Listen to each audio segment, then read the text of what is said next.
For me, I'm very aware that we stopped discussing politics and start discussing the development of the people, investing in the real areas, measurable areas of development, which is education, health, and pulling people out of poverty. And we can't do that without investing in the people.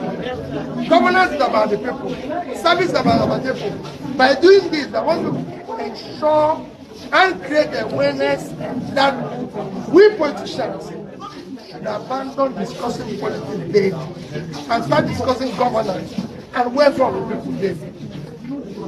Okay, so the students need about food and you've already started out to 20 billion naira. Which will buy 5. So we are looking for 10 more.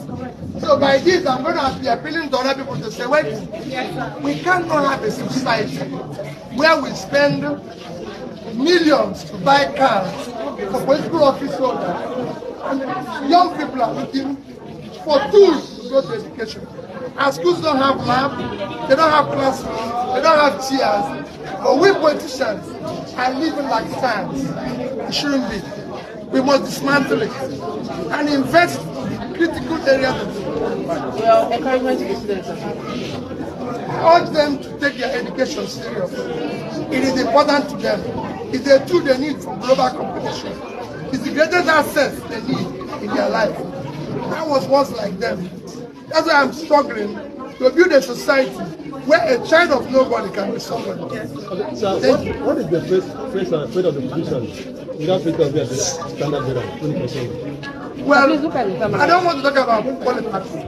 2027 is not where I want to be. Let me talk about how the average Nigerian can put food on his table.